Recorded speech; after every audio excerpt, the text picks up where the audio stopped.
Assalamualaikum warahmatullahi wabarakatuh. Nama saya Muhammad Ramdan. Di sini saya mau jelasin tentang materi hukum Islam dari awal perkuliahan sampai setengah semester ini.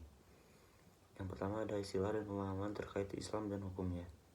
Islam adalah agama yang mencakup berbagai aspek kehidupan termasuk norma-norma hukum atau syariah. Berikut adalah beberapa istilah dan pemahaman terkait Islam dan hukumnya. Yang pertama Islam, yang kedua syariah, yang ketiga Al-Quran, 4 sunnah, kelima tauhid, keenam fikih, ketujuh fatwa, kedelapan ijtihad, kesembilan hudud. Selanjutnya sumber hukum Islam. Sumber hukum Islam yaitu ada 4. Yang pertama yaitu Al-Quran, yang kedua hadis, yang ketiga ijma, yang keempat qiyas. Selanjutnya ruang lingkup hukum Islam. Ruang lingkup hukum Islam ada 2, yaitu hubungan manusia dengan Tuhan atau hablum minallah dan hubungan manusia dengan sesamanya atau hablum minannas. Bentuk hubungan pertama disebut dengan ibadah dan bentuk hubungan yang kedua disebut dengan muamalah. Selanjutnya filsafat tujuan hukum Islam. Filsafat hukum Islam adalah kajian filosofis tentang hakikat hukum Islam, sumber asal muasal hukum Islam dan prinsip penerapannya serta fungsi dan manfaat hukum Islam bagi kehidupan masyarakat yang melaksanakannya. Selanjutnya, tujuan hukum Islam yaitu untuk memelihara agama, memelihara jiwa, memelihara akal, dan memelihara keturunan, dan juga memelihara harta. Selanjutnya, asas-asas penerapan hukum Islam. Yang pertama, asas tidak memberatkan. Dalam firman-Nya Allah menyampaikan bahwa tidak akan memberatkan seseorang di luar batas kemampuannya, apalagi dalam urusan agama. Asas ini berdasar pada surat Al-Baqarah ayat 185. Yang ketiga, asas tidak memperbanyak beban, yaitu suatu asas yang tidak memberikan banyak beban kepada hambanya, sehingga adanya kewajiban dan larangan tidak memberatkan, dan dalam menjalankannya tidak menimbulkan kepayahan dan penderitaan. Asas ini berdasar pada firman Allah surat Al-Maidah ayat 101. Yang ketiga, asas al-tadrij atau bertahap. Ini menunjukkan bahwa pada mulanya penerapan hukum Islam tidak dilakukan secara sekaligus, melainkan secara bertahap. Lalu yang terakhir, sejarah dan perkembangan hukum Islam di Indonesia. Pertumbuhan hukum Islam di Indonesia memiliki sejarah yang panjang dan dipengaruhi oleh berbagai faktor, termasuk proses islamisasi, periode kolonial, dan era kemerdekaan. Berikut adalah beberapa poin penting dalam sejarah pertumbuhan hukum Islam di Indonesia. Yang pertama, masuknya Islam ke Indonesia. Islam pertama kali masuk ke Indonesia melalui para pedagang dan ulama dari Arab dan Gujarat.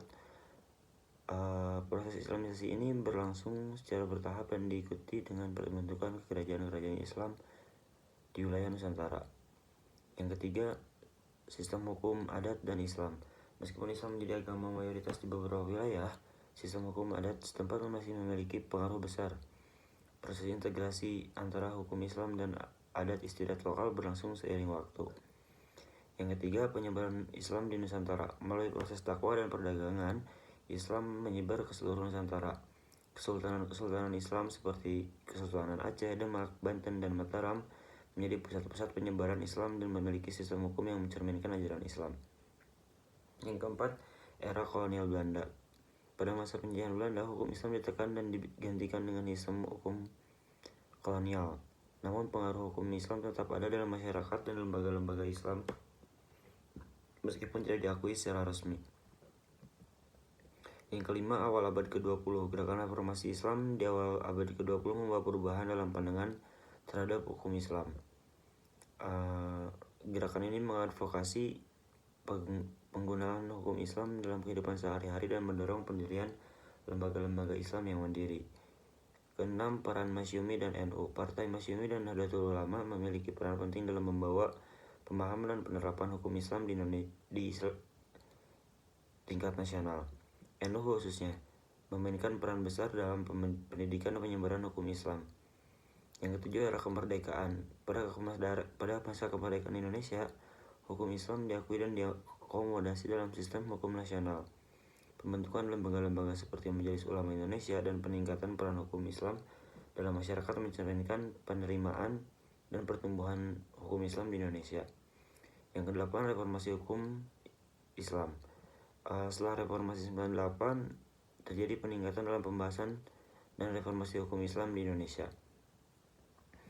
Yang kesembilan, kehadiran peradilan agama. Sistem peradilan agama didirikan untuk menangani perkara hukum keluarga dan perdata yang melibatkan umat Islam. Yang terakhir, globalisasi dan dinamika kontemporer. Dalam konteks globalisasi, pengaruh dan dinamika hukum Islam terus berkembang di Indonesia.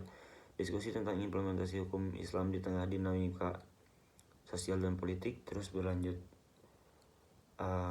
Sejarah pertumbuhan hukum Islam di Indonesia mencerminkan kompleksitas perpaduan antara nilai-nilai Islam, budaya lokal, dan perkembangan sejarah bangsa. Dinamika ini menciptakan keragaman dalam penerapan hukum Islam di Indonesia. Mungkin sekian yang bisa saya jelaskan. Sekian. Assalamualaikum warahmatullahi wabarakatuh.